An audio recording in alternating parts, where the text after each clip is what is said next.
बहुत बड़ा बादशाह है, आपने नाम सुना होगा, उसका नाम है नौशेरवां आदिल। वो एक दिन भटक गया, अपने मुहाफिज दस्ते से शिकार पे निकला था, अकेले जंगल में फंस गया, बेहाल हो गया प्यास से गर्मी से, तो किसी के अनार के बाग में पहुंच गया। उस बाग वाले से अपनी पहचान छुपा ली, नहीं बताया कि मैं बादशाह हूँ। तो उसने अनार का रस निकाल कर उसे अनार का जूस पेश किया। उसने जब वो पिया तो रश्क करने लगा कि इतना लजीज और इतना मीठा मेरी हुकूमत में मौजूद है, मुझे इसकी खबर नहीं। ये जो हदीस पाक मैंने बयान की ना, इन्नमल अमालो बिन्नियात, के अमलों के दारो मदार नीयतों पर हैं।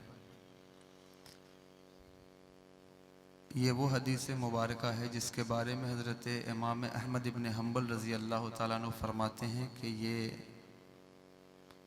दीन का मदार जिन 3 अहादीस पर है, उनमें से एक हदीस ये है, इन्नमल अमालु बिन्नियात।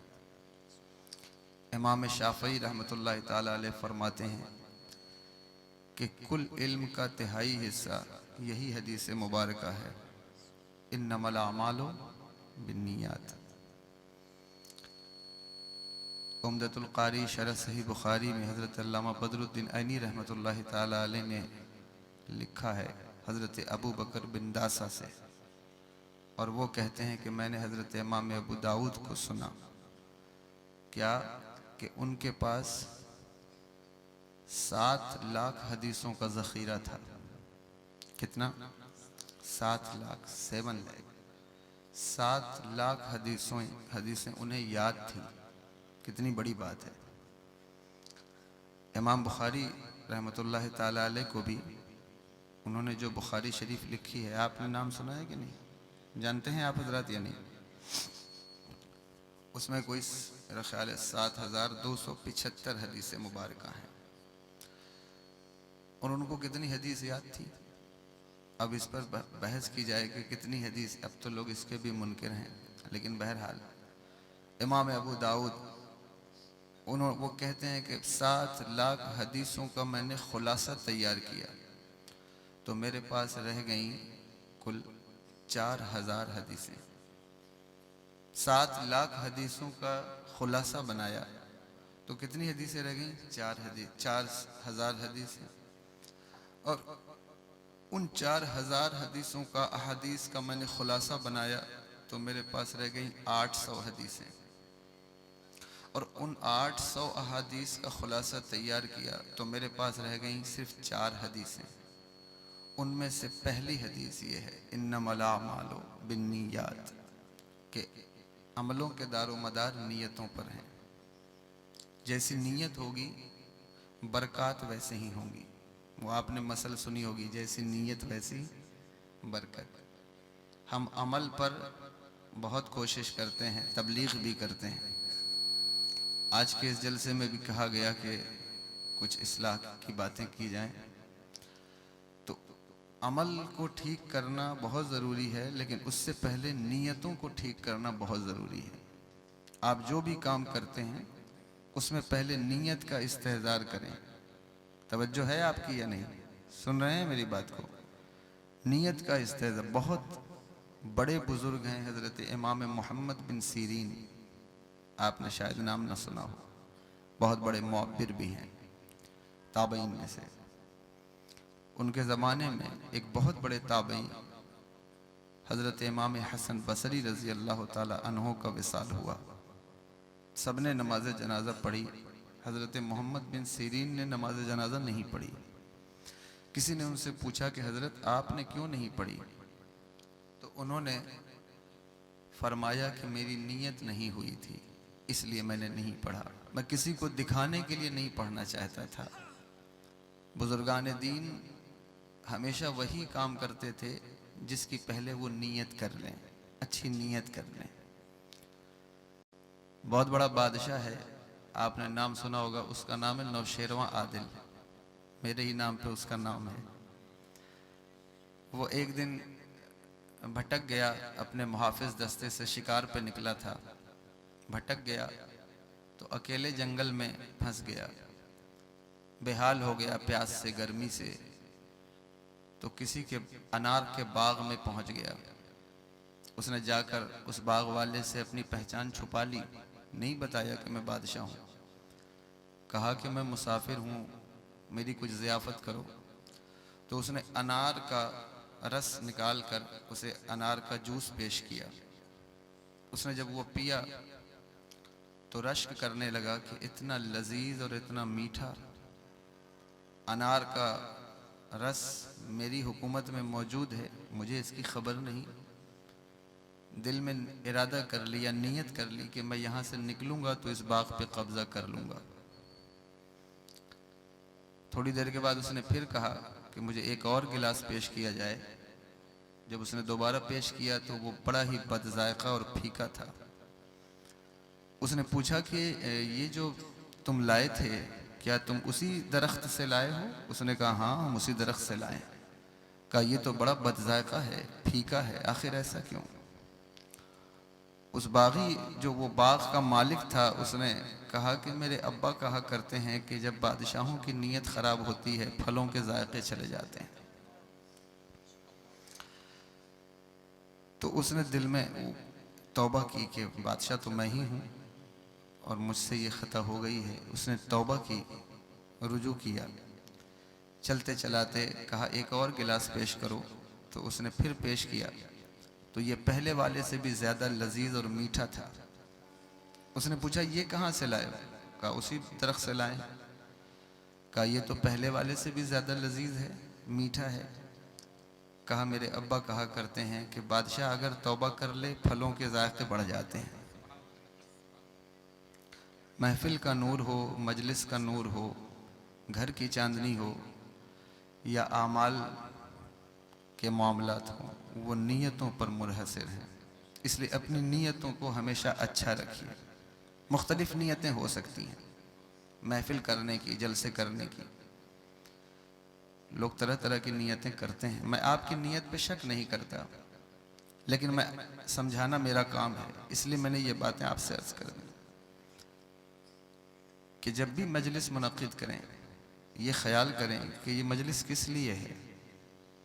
इस महफिल की अफादियत या इससे मुस्तफ़ीद होने वाला, यानी कोई लोग इससे मुस्तफ़ीद होंगे या नहीं होंगे, इससे फ़ायदा होगा या नहीं होगा। ख़ास तौर पर इस दौर में जब पूरी दुनिया आपको नुकसान पहुंचाना चाहती है और आप ख़ुद भी अगर अपने आप को नुकसान पहुंचाने की कोशिश करें तो इससे बड़ा अलमिया और क्या हो सकता है। इसलिए आपको ये देखना होगा कि किन चीज़ों से हमारी कौम को फ़ायदा है, किस चीज़ से हमारे मुआशरे को फ़ायदा है, और उस का इनेकाद उस पैराए में, उस जाविये में, उस तरीक़े पर होना चाहिए। ये बात इसलिए मैंने आपसे कही कि आप इस पर गौर करें। मुख्तलिफ़ नीयतें होती हैं। अब तो मजलिसें भी बहुत होती हैं, सुबह शाम मजलिसें। आपका ये इलाका लाल गोपालगंज का, अगर आप अपने बड़ों से पूछें, यहाँ 40, 50, 60 साल वाले उम्र वाले भी चचा हजरात बैठे होंगे। आज से 20 साल पहले इतनी महफिलें नहीं होती थी, इतने जलसे नहीं होते थे। कहीं दूर दराज इलाके में कोई प्रोग्राम हो तो पूरा गांव उठ करके जलसा सुनने जाता था कि चलो आज फलां जगह जलसा है तो हमें जलसा सुनना है, तकरीर सुननी है। लेकिन आज की कंडीशन ये है कि सुबह भी जलसा है, शाम को भी जलसा है, दोपहर में भी एक जलसा है। हर दिन नया खतीब है, नए चेहरे हैं, लाइटिंग है, कैमरे हैं। पहले तो लालटेन की रोशनी में प्रोग्राम हुआ करते थे, लेकिन अल्लाह ने आपको नवाजा है। बड़ी बड़ी कॉन्फ्रेंसेस पूरी दुनिया के अंदर, हिंद के अंदर, बिलखुसूस यूपी के अंदर नए नए जाविये से मुनक्किद हो रही हैं। अल्लाह तबारक व तआला आपके इश्क में बरकत अता फरमाए, आपको और इश्क दे। लेकिन नीयत पर तवज्जो रखना होगा कि मजलिसों की बरकत क्यों चली गई, इसकी बुनियादी वजह क्या है। आखिर हम नहीं गौर करेंगे, और ऐसी मजलिसों में भी अगर हम नहीं गौर कर सकते कि इन मजलिसों की बरकत हमें क्यों नहीं मिल रही। एक जलसा होता था, बाज़ औक़ात गाँव के 10% लोग नमाजी हो जाते थे, कितने लोग संवर जाते थे। हो सकता है आप मेरी बात से एग्री ना करें, लेकिन खुदा की कसम मेंबर पर बैठ कर कह रहा हूँ, तुम्हारे अब्बा और दादा के सरों पर जो टोपियां हैं वो इन्हीं जलसों के नतीजे हैं। मैं गलत बात नहीं करता, ये हकीकी बात है। जिन्होंने कभी मदरसे का मुंह नहीं देखा, जो कभी दरसगाह में नहीं बैठे, जो कभी मदरसे नहीं गए, उन्हें नमाज पढ़ना सिखाया है इन्हीं जलसों ने। उन्हें टोपी लगाना, इस्लामी लिबास पहनना, औलिया अल्लाह की बारगाह का मुअद्दब होना इन्हीं जलसों ने सिखाया उन्हें। यही वो जलसे थे जो तुम्हारे बड़ों की राह रास्त का सबब बने। पिछले दौर में हुजूर मुजाहिद मिल्लत अलैहि रहमा से किसी ने पूछा कि आप हर मौके पर मिलाद शरीफ का पैगाम देते हैं, 40वां हो तो मिलाद, स्वयं हो तो मिलाद, अकीका हो, खतना हो, शादी हो, निकाह हो, आप मिलाद की बात करते हैं, क्यों? इरशाद फरमाया कि इसलिए ये एहतमाम किया जाता है ताकि हमारी कौम अल्लाह और उसके रसूल से कभी गाफिल ना हो, उसे खुदा याद हो, उसे अल्लाह और उसके रसूल का जिक्र उसके सामने किया जाए ताकि उसे आखिरत याद आए।